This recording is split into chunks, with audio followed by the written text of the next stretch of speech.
Hello friends, welcome to Lucky Gate.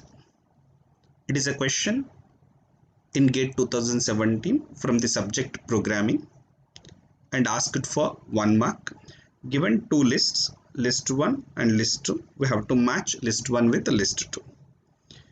In the list 1, the first statement given is static char var, means var is a variable which is declared of type character, and the storage class of this variable is static. Now in the runtime memory, we have stack area, heap area, and static area. This stack area is used for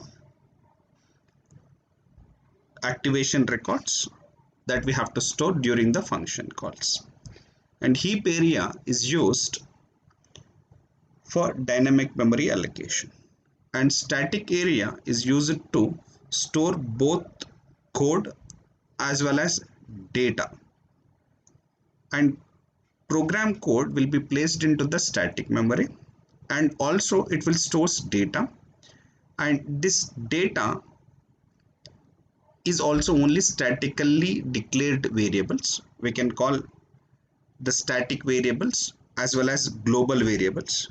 Here global variable also is possible to store. This is called the data section of the static memory. Means static memory will be having code section as well as the data section. Code section where it stores the code, and data section where it stores the program data, and especially the program data, it means it uses the global variables and static variables, and auto variables and all will be stored into the stack memory. Means suppose we have a variable called int a. Now assume int a is a auto variable. That auto variables will be stored into the stack area, not in the data area. In the data area, what is possible? Static variables possible, and also global variables possible. What is the correct matching statement of P? The P is correctly matching with a variable located in data section of memory. That P is matching with 2. First thing, P matches with 2. Because P is matching with 2, so option D I am eliminating. Why? Because option B says P is matching with 3. That 3 is request to allocate CPU register to store data. It is nowhere related to the static.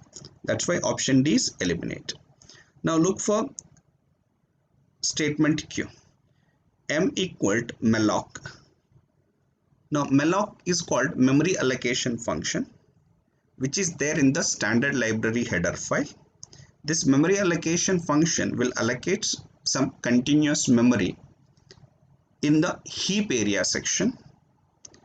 Here it is going to allocate some memory in the heap area. Say in this area it is allocated some memory,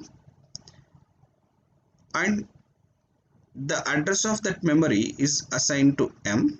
Suppose M is a variable which is assigned to that memory location, and later if that M is making to null, means whatever the link is there now, that link is going to be deleted.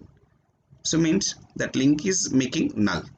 If it is making that link to null, now this is some space which is allocated during the runtime of the program, and that program, that memory, you cannot able to access it. We can call such memory is called lost memory.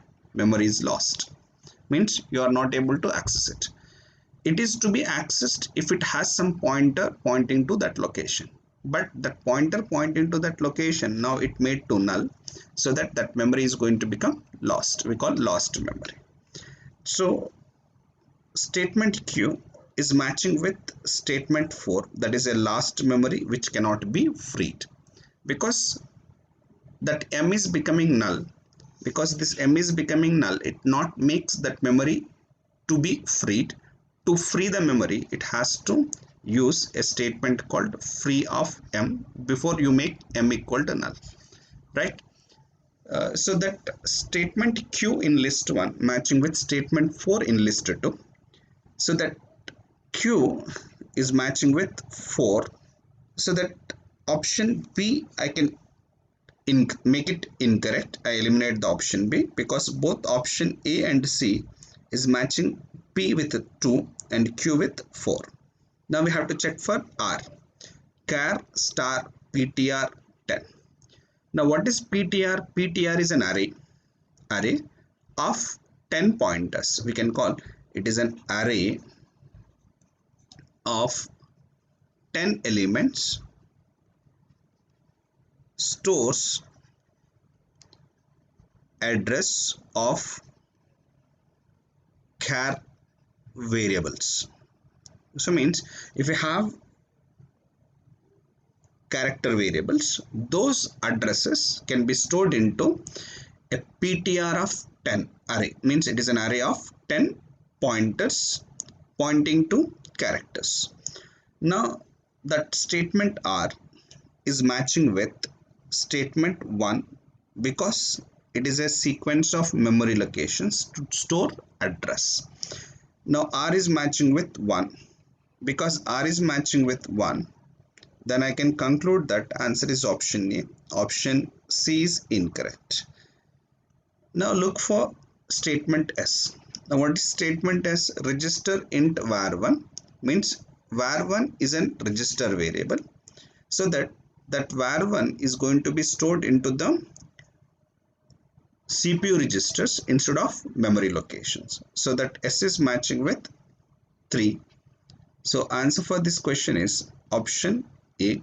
Option A is the correct answer for the question. Thanks for watching. Please like, share and subscribe, and don't forget to click on the bell icon.